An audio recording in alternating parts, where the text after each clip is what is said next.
This is tape number 5 of an interview with survivor Albert Neuwirth, December 2nd, 96. Okay, so we are in Buchenwald already. I'm in that place surrounded by sick and dead people. And what's happening outside, they're emptying out the camp as fast as they can. And people being taken out in the countryside and massacred, because what are they going to do with, they took out 50,000 people before anything happened there, and what was happening, there was a underground there, a very active underground, which I didn't know at the time, but I found that out later. The underground was in touch by radio with the American Third Army on the General Patton, because General Patton was running ahead of himself because he wasn't supposed to even go that far. This was supposed to be Russian territory already. But he went ahead, and when they got this message from the camp, they radioed to them that camp is being destroyed. It's a matter of short time, and they went with a narrow wedge between Erfurt and Weimar. The two big cities there is Erfurt and Weimar, where Buchenwald is. And usually it's against army tactics to form a narrow wedge and get between two strongholds like that, but they did it, and they liberated the camp. Actually, the moment of liberation, I don't remember much because I was already so far gone, but this man urged me to go out, and I refused. I said, I want to die here already, because as long as don't die in the woods, nobody is going to come out alive. So when this liberation came finally.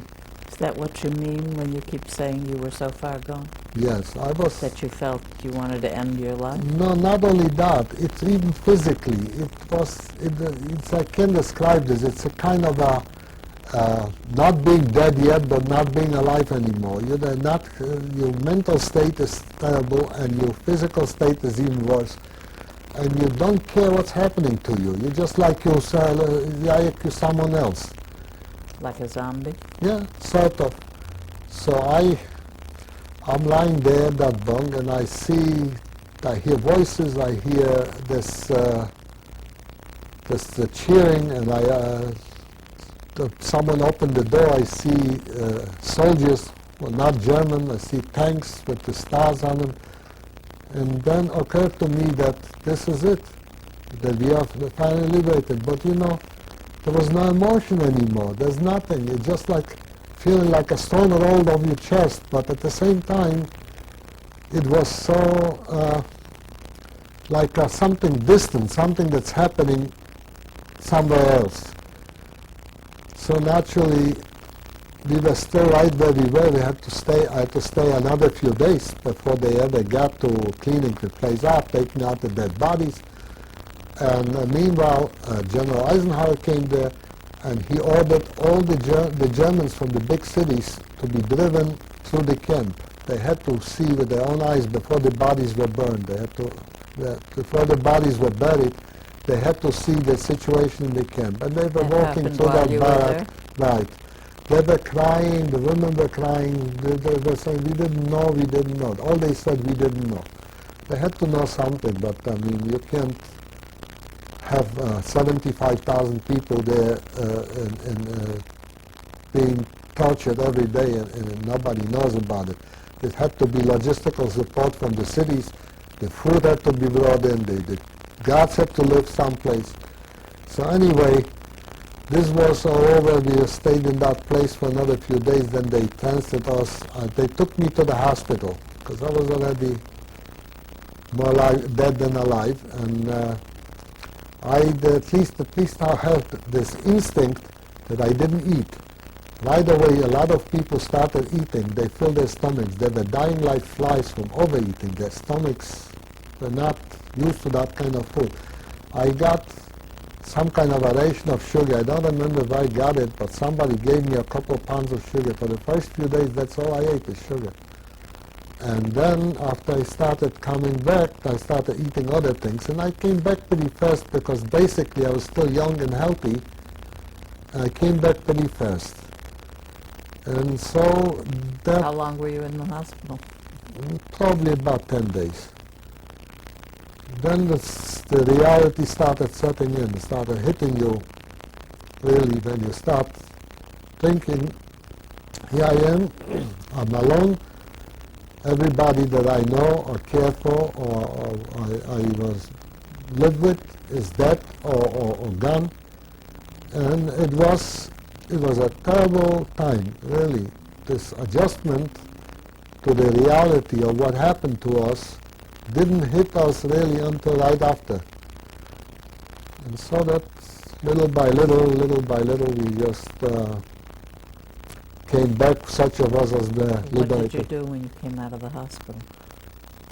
They put us up in the barracks over there, and it was still convalescence because, they fed us pretty good. In Buchenwald? In Buchenwald. We slept and waited to what's going to happen. The registration, like this document I got, at the register to get the document, and they gave you a choice. You could go back to Poland or to a country of origin, but I decided to drop Polish citizenship. I didn't want any part of Poland anymore.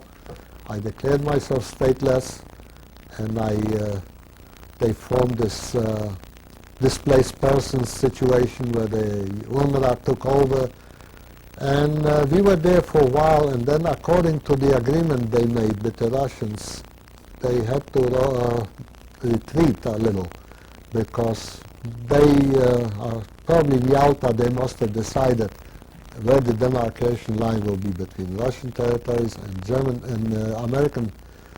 So this part, which is Thuringia, this part of Germany's Thuringia, was supposed to be gone to the Russians, so the Russians wanted it. So they gave us a choice. The American government, the American administration gave us a choice, either to go back to the country of origin or go back or go to west, to Bavaria, which I had chosen. We were put on trains and we were taken to Bavaria, to Landsberg am Lech. Landsberg am Lech, I spent 4 years waiting for visa to get back to get to the United States. And little by little I found out that one of my uncles, my father's brother, was in Italy, and he sent me the addresses of the relatives here in New York. I wrote them letters, and my uncle wrote that he's sending me affidavit and to sit tight, and he wants me to come over. So this was why I started there. Who was that? Mother's or father's? My father's brother. My father's brother. And I spent 4 years in Landsberg, and So what was life like there? It was, compared to what it was like for the previous 3 years, it was gold. But it was still a camp, and there was no future there. You couldn't do much. I worked because I was bored. I would be bored doing nothing. But not people did nothing, or in the black market here a little, there a little, here. I worked. I had a job there. What did you do? First I worked in the kitchen, then I worked in the warehouse, and eventually I had a job where I had to escort the food shipments that we were getting. We were getting once a week a food shipment from a warehouse in Augsburg in Germany, dry goods like canned stuff and cereals, things like that. On the other hand, dairy, fresh vegetables and meat we used to get from the German business people in town.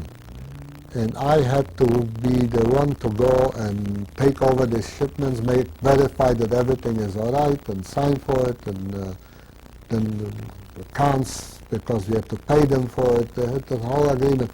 That was my job. So it took me a lot into the German homes, and that was not picnic either. Although they were all very nice and very polite and all that, we already knew how they felt about us. So I spent there. Landsberg was, by the way, the place where Hitler wrote Mein Kampf. And I used to go into that prison because we had some Jewish people in that prison, so I used to send them some food, extra food. So I did that too. And spent there 4 years. And after 4 years, my visa came through. And I arrived to the United States June 23rd, 1949. Start a new life. Leave the horrors behind. Were you able to? Well, tuck them away in a little corner of my mind and try to live with it as best you can. What else was there to do? What kind of work did you do here? In the beginning I had some manual job in one of these factories, from bakeries, like these big bakeries. Then my uncle, who had a small clothing factory, asked me to come work for him. I worked for him for a few years. I became the foreman there. And then eventually when he retired, I bought this place. And I stayed with it for a good 30 years.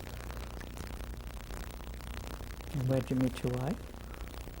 My wife I met here through my uncle. My uncle was married to, my aunt was also from Yugoslavia, where my wife comes from. And she knew my wife's family, and they somehow introduced us, and we met about, I don't know, about 51, around fall sometime, and we were married July 1952, 45 years almost. Is she a survivor? Yes. She's a survivor, but of course over there, they left Belgrade. They were very well to do in Belgrade, and they went to Italy. The mother had the foresight to influence the father and all that to get out of Yugoslavia just before Hitler got in there. And they went to Italy. They were interned in Italy during the war, and then they were liberated there. Of course, she probably, I'm trying to urge her to tell her story too, but they were never in a camp or anything like that. And of course... So in the United States, you married and...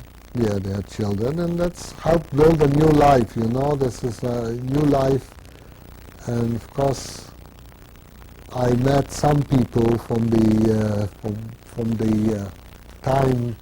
camps that we were in during the war, from the labor camps. But the people that were taken out on that transport, I never seen even one, not a one. Not that I don't know that anyone survived. Did you make any effort after the war, after you were settled, to yes, try to trace relatives? There were lists, and we could. Then we had here. There were a few people from my hometown who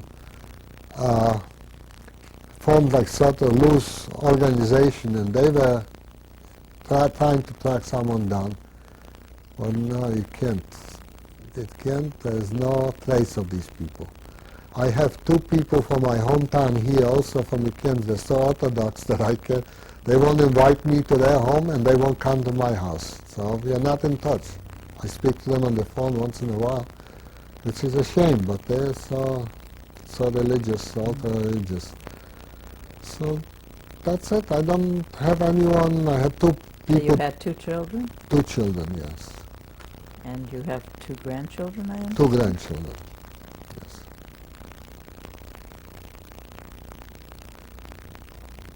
How do you think those years, those experiences, affected the way you have conducted yourself with your family as a father? Well, I tell you, it didn't really affect, except I didn't talk to my children about this. I didn't want to talk about this. I heard that later than most survivors had this problem. Didn't want to talk. Other than that, I was working very hard. I had long hours. I didn't give my children too much time, but they grew up pretty good, thank God. And no problems. And of course, what made me go and testify is that this thing that they're trying to revise history, that they're trying to say, lying so blatantly about this whole thing, that it never happened. There was no crematoriums, there were ovens to bake bread. These are all a lie, some plot by the Zionists to get Palestine from the Arabs, all kinds of stories. I hear these things, It makes my blood boil because as it is already, I'm a very, very cynical person. What I've seen, I've seen that the world doesn't give two hoots of what happened to us. Nobody, with very few exceptions, there were some good people in every group in every country, but by and large the world stood by, watched this thing happen. Nobody wanted to know anything. And I feel that sometimes they are sorry that Hitler didn't finish the job because look, this anti-Semitism is starting all over again, all over the place. So what have we learned from all this? What has the world learned from all this? Look what's happening in Bosnia. Look what's happening in Africa. I mean, man's inhumanity to man has no bounds and it's never stopped. It's going to go on forever like that. That's why I feel that we have to be very vigilant because it can happen anytime, any place. So you feel it's possible for the Jews that a Holocaust could happen again? I feel that it's possible because I have found out one thing about my fellow men, that they're capable of such unspeakable cruelty and inhumanity. People who you would least expect them to act that way. There's something in us that after that, under that tyranny of civilization, we are beasts, basically. What happens when people religious people, go to church every Sunday, go home to their families on holidays, and they run concentration camps, they kill thousands of people, and then they go back there and they're model citizens. The pillars of the community. So if people like that can do it, no, I don't know. This here left me so angry. I have so much anger about this. I can respect individual people, but the human race per se, I have no confidence that this human race can do anything good anymore. It's just how this. I read a lot of this stuff after the war. During the war we didn't know what was happening. But I mean after the war I have a lot of books there in the Holocaust. I have a lot of books that deal with it. And I read how those people that tried to sound the alarm, they were just not believed. Nobody wanted to believe. There's this Polish man, Jan Karski, I think he just wrote a book. He personally went to President Roosevelt to tell him what's happening. And Roosevelt didn't even want to listen to him. And so that was our idol, Roosevelt. We swore by us when you said Roosevelt, it's like you said God. Same thing, same with the same reverence. I remember people sitting during the war, they had not much to do, so they were sitting and talking and playing cards and talking. And he says, they can kill us all after all. Roosevelt will not let this happen. Roosevelt will not let this happen. Not that Roosevelt could do much about it, but whatever that could be done, could be done. They could have bombed the railroads leading to Auschwitz. They could have bombed the crematoriums. And if some prisoners would have died, as they say, they didn't do it because they didn't want to kill prisoners, many prisoners died anyway. So as you think of leaving this tape to your grandchildren, your great-grandchildren, may listen to your interview someday, is there any particular thing you would like to say to them? I'd like to say to them, always remember what happened to us and never let it happen again. Remember. I want to thank you very much for doing this interview. Thank you, Juliet. This was you were very patient. We'll meet some of your family and thank you for Steve is in it? Yeah, thank you very much. See a few pictures, right? Yes. Thank you. Okay. All right. I have to. Would you like to introduce your family? Yeah, of course. First of all, my wife, 45 years. Almost 45 years. Mimi? Mimi. Yes. My son Mark. This is my daughter-in-law Jackie. And her parents are survivors too. Bella and Harry Schwimmer are both survivors. And of course my little turkey, I call her my little turkey, but her name is Stephanie. And this is Justy, Justy boy. And this is my family. Besides that, I have a daughter, Monica, who was left here yesterday. She had to go. She couldn't stay. It was impossible. She had to go back to work. And this is my family, thanks both, because Mimi has a sister, Dolly, and Myron Heifetz, who Myron is scheduled for interview too, pretty soon. In January. His interview Yeah, will so we'll leave behind as much information as possible. Anybody have any comments about his doing an interview like this? I think it's very commendable that he puts himself through the whole thing over and over again, but he decided to leave a legacy, to leave something, so that there should be no doubt about what happened. And let's hope that it won't happen again. It's a microphone. Meanwhile, We never really spoke about it all that much during the years, but now it's amazing to me the detail with which he recalls every step of the way with, and he's truly an amazing person and a real hero in these days where heroes aren't really the type of people that we should be looking up to. This is a hero. yes.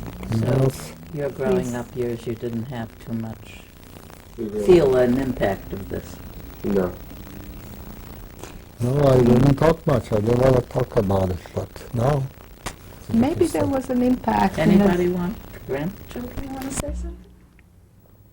Let's hear your voice. Well, Stephanie? you can say how you feel about Grandpa and Grandma. That's all right. Well, I love him very much, and if it weren't for him to survive the Holocaust, I wouldn't be alive, and love him. You're now reading, about Anne Frank, the biography of Anne Frank? Yeah, so she's beginning to, Do you have anything you want to say? of course, he Just doesn't wanna like, smile? Just he to doesn't like Tell me. Grandpa, right? He only, What do you want Wake to say up. about Grandpa? just to No? wake up. You want to say that you love him? I'll say something. all right. My father also survived the Holocaust, and it's also what brought us close together, that we have something in common. Sadly, but it's the truth. And my father didn't talk about it much either. And he doesn't really want to do an interview, but hopefully we'll get him to do one. But my kids will know from listening to Albert speaking about what happened. Strangely enough, our experiences were pretty parallel. Especially that part from Auschwitz Well, when you to get the this in- Death March, and the same camps, the same experiences, the same everything. Well, you can tell them about your experience, and perhaps he'll Yes. do it. Yes, indeed. Okay. We talk occasionally. It was very nice meeting all of you. Thank you very much. So it's nice Thank that you, you're Julie. doing this. Someone had to Watch your had to step. do it. Whatever you do, watch your step.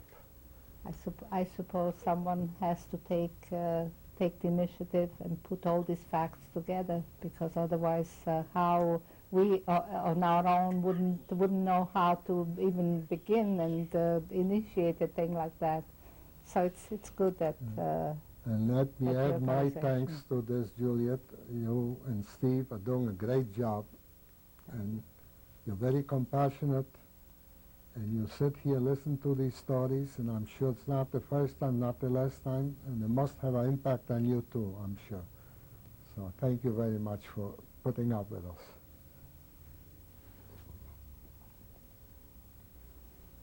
Okay, this is a picture of my grandfather, Naftali Hertz fight, and my grandmother, Rose fight. My grandmother passed away before the war yet, but my grandfather died in the Holocaust. He must have been in his 70s then already, and I don't know what happened to him. Okay, this document is a certification I received this document from the Polish committee in Auschwitz-Buchenwald after the liberation, Buchenwald rather, and the stamp there is from the American Army camp commander, and from the Polish committee. There's my fingerprint is on it, and it's supposed to be my only identification. I had none other prior to this.